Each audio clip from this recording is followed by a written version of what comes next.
데미안.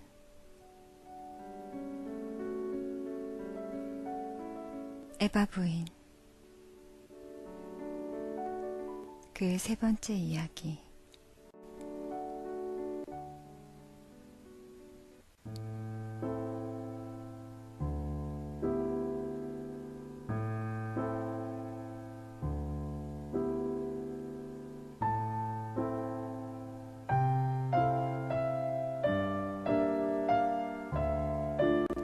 이날부터 나는 그 집의 아들이나 형제처럼 드나들었고 어떤 때는 사랑하는 사람처럼 방문하기도 했다. 현관을 들어서며 내 뒤에서 문이 닫히는 소리를 들을 때면, 아니 멀리서 정원의 키 큰 나무들이 나타나기만 해도 나는 흡족하고 행복한 마음이 되었다. 바깥에는 현실이 있었는데 현실 속에는 거리와 집, 사랑과 시설, 도서관과 강의실들이 있었다. 그런데 여기 집 안에는 사랑과 영혼이 있었고 전설과 꿈이 살아 숨쉬고 있었다. 그렇지만 우리는 결코 세상과 단절되어 사는 것은 아니었으며 오히려 생각과 대화에서는 이 세상의 한복판에서 살았다.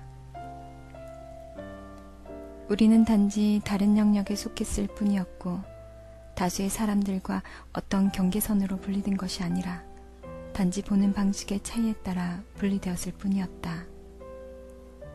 우리의 사명은 이 세계에 한 개의 섬을 보여주는 일이었다. 그것은 하나의 이상에 불과할지는 모르지만 하여간 살아가는 방식 가운데 하나의 가능성을 보여주는 일임은 틀림없었다.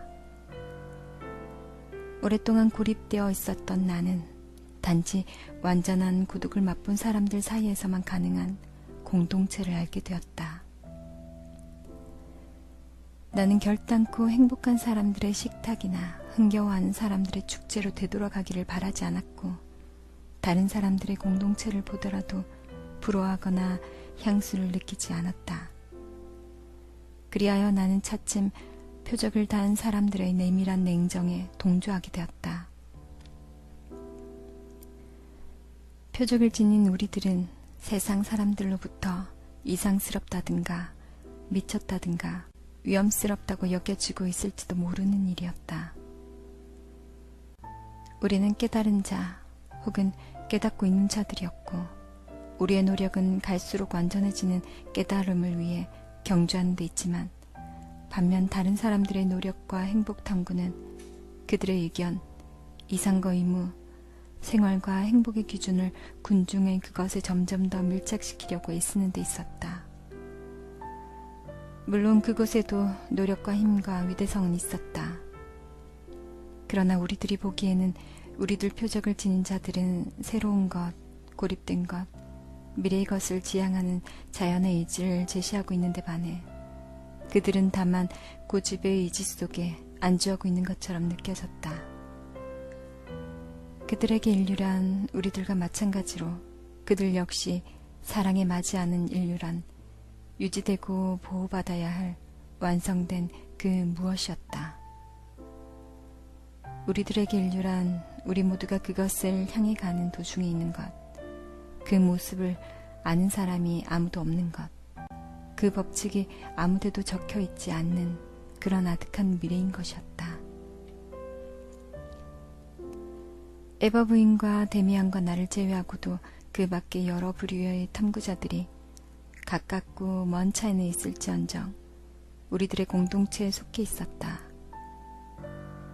그들의 대다수는 특이한 길을 걸어가며 개별적인 목표를 세워놓고 색다른 의견과 의무에 매진했는데 점성술가와 카발라 학파나 톨스토이의 신봉자들도 있는가 하면 여러 부류의 섬세하고 수줍고 마음이 여린 사람들, 새로운 소수종파의 신봉자들과 인도의 요가를 장려하는 사람들, 채식주의자들을 비롯한 여러 사람들이 있었다.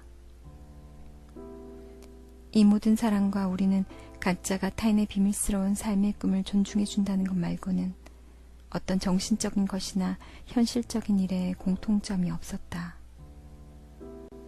그들 중에서도 과거에서 신과 새로운 구원의 영상에 관한 인류의 탐구 흔적을 찾아내고 때로는 피스토리우스의 그것을 연상시킨 연구를 하는 사람들은 훨씬 우리와 가까운 거리에 있었다. 그들은 책들을 가져와서 고대 언어로 된 원서를 해석해 주었고 고대의 상징물이나 의식의 도해를 우리들에게 보여주면서 오늘날에 이르기까지의 인간이 소유했던 이상이란 결국 모두가 무의식적인 영혼의 꿈을 더듬어가면서 그 속에서 자기의 미래 가능성의 예감을 추구하고자 한 꿈으로 이루어져 있음을 가르쳐 주었다.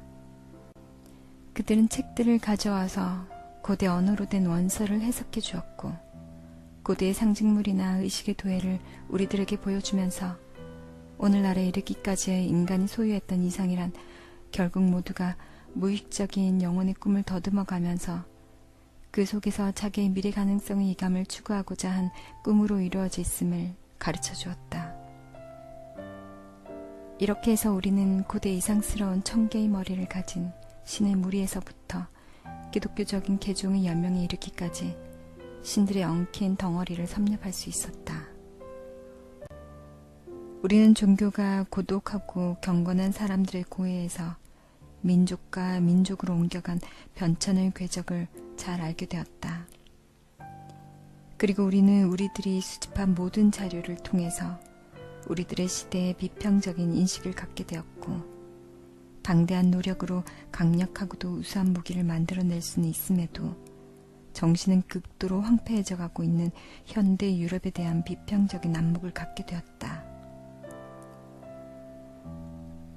유럽은 온 세계를 얻었지만 결국은 그것으로 인해 자신의 영혼을 잃어버리게 될 것이다.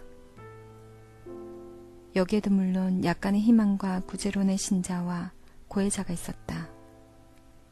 유럽을 개종시키려는 불교 신자들이 있는가 하면 톨스토이 신봉자와 그 밖에 여러 종파의 추종자들이 있었다. 우리들은 이들의 의견에 귀를 기울이긴 했지만 이들 교의들의 어느 것도 상징 이외의 다른 것으로 받아들이지는 않았다. 우리 표적을 지닌 자들에겐 미래의 형성에 아무런 염려도 책임지어져 있지 않았다. 우리들에게는 모든 교파와 모든 구제로는 이미 오래전에 죽어버려 쓸모없는 것으로 여겨졌다. 우리들은 다만 각자 완전히 자기 자신이 되고 완전히 자기 내부에서 작용하는 자연의 의지에 뒤따르며 불확실한 미래가 초래할지도 모르는 온갖 일에 대해서 스스로 준비를 갖추도록 순수하게 살아가는 것을 의무로서 또한 운명으로서 느낄 뿐이었다. 새로운 탄생과 현대의 붕괴가 가까이 와 있었고 그것을 이미 느끼고 있음은 입 밖에 내든 안 내든 우리들 모두의 마음속에서는 분명한 일이었다.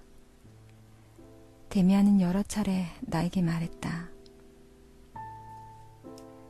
무엇이 올 건지는 짐작할 수 없어.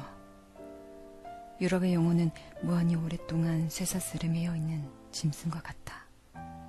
그것이 해방되었을 때 최초로 행할 행동은 필경 그리 칭찬할 만한 것이 되지 못할 거야. 그렇지만 여태껏 그렇게도 오랫도록 노상 기만당하고 마비되어 왔던 영혼의 진정한 고난이 백일하에 드러날 수만 있다면 우리들이 지나온 길이나 돌아온 길 같은 것은 중요한 문제가 아니야. 그러면 우리들의 날이 오는 거야.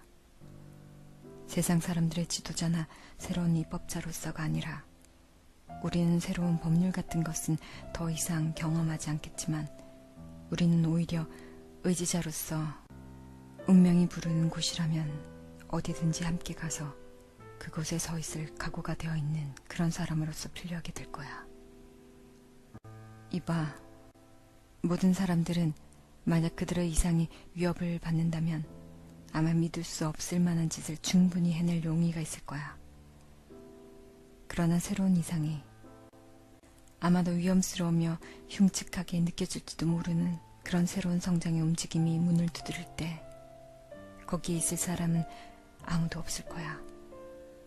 그때 거기에 있어서 함께 가는 소수의 사람들이 우리인 거야. 그것을 위해 우리는 표적을 달고 있는 거니까. 공포와 증오를 일으켜 그 당시 인류를 좁다란 전원에서 위험스러운 넓은 세계로 몰아넣기 위해 가인이 표적을 갖고 있었던 것처럼 말이네. 인류의 역사에 영향을 끼친 모든 사람들은 그게 누구던가를 막론하고 운명이 준비했다는 것만으로 유능하고 활동적이었던 거야. 모세와 부처가 그랬고 나폴레옹과 비스마르크도 그랬지. 그 사람이 어떤 파동에 휩쓸리는가, 어떤 극에 지배받는가 하는 것은 그 사람 자신의 선택 범위 내에 있는 일은 아니야. 만약 비스마르크가 사회민주주의자들을 이해하고 그들의 의견에 동조했다면 그는 영리한 지배자는 되었을지 모르지만 운명의 인물이 될 수는 없었을 테지. 나폴레옹도, 카이사르도, 로욜라도, 다른 모든 사람들도 그랬을 거야. 사람들은 그것을 언제나 생물학적이며 진화론적으로 생각해 볼 필요가 있어. 지구의 표면에 거대한 변혁이 일어나서 수생동물을 육지로, 육상동물을 물속으로 밀어넣었을 때 그런 새롭고도 전대미문의 일을 수행하고 새로운 적응력을 만들어 자신들의 종족을 구하는 운명을 준비했던 표본들이 있었어. 그것이 그 이전에 자신의 종족 가운데서 보수적이고 보존적인 성향을 가졌었는지 아니면 오히려 기이한 별종이며 혁명적이었는지를 우리가 알 수는 없겠지. 그렇지만 그들은 준비를 하고 있었기 때문에 새로운 변화의 과정에서 자신의 종족을 구할 수 있었던 거야.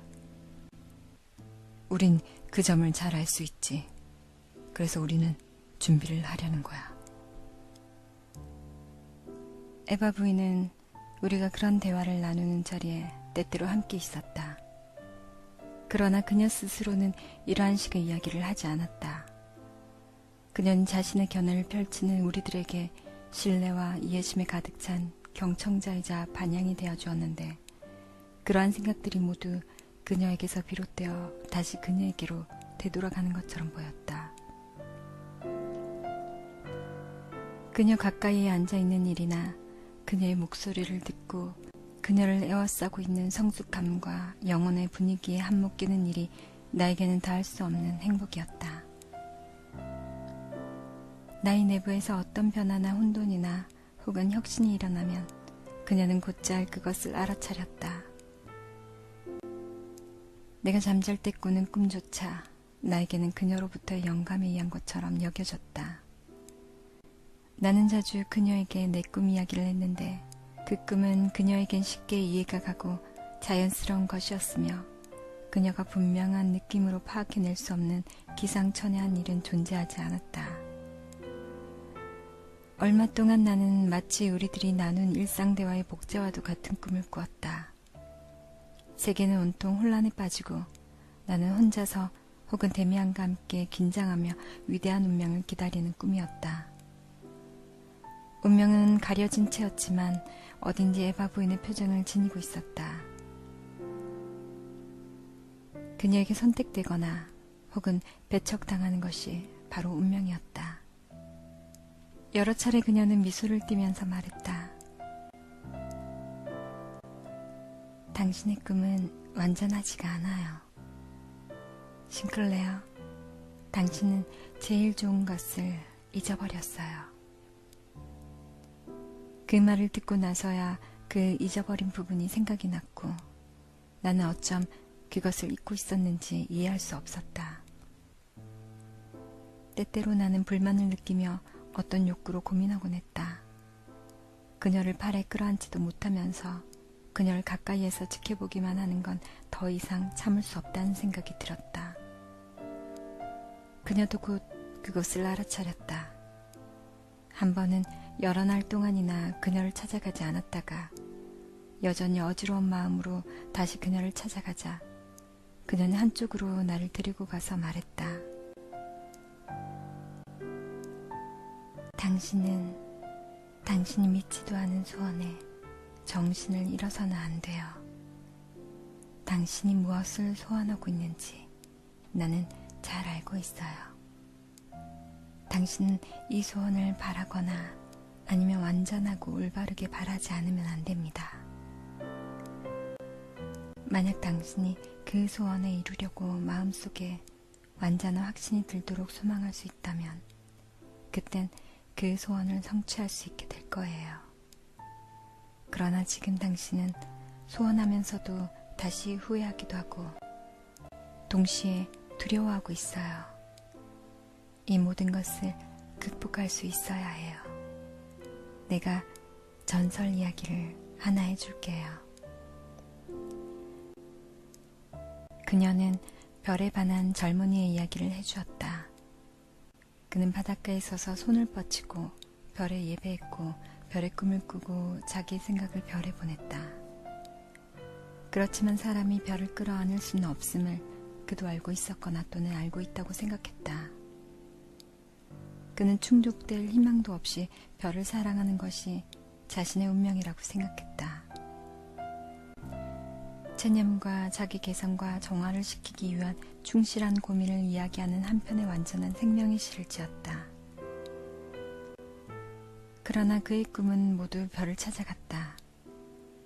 그는 어느 날 밤 다시 바닷가의 높은 벼랑 위에 서서 별을 쳐다보고 별을 향한 사랑을 불태웠다. 그리하여 동경이 절정에 달한 순간 그는 별을 향해서 허공으로 뛰어들었다. 그러나 그는 그 도약의 순간에 다시 한번 번개처럼 생각했다. 정말 이루어지지 않을 일이다. 그는 바닷가에 떨어져 산산조각이 났다. 그는 사랑하는 법을 이해하지 못했던 것이다.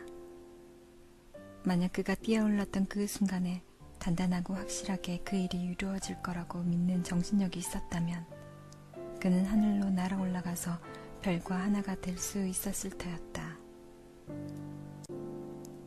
사랑은 단청에서는 안 되는 거예요. 그녀는 진지하게 말했다. 또 요구해서도 안 되지요.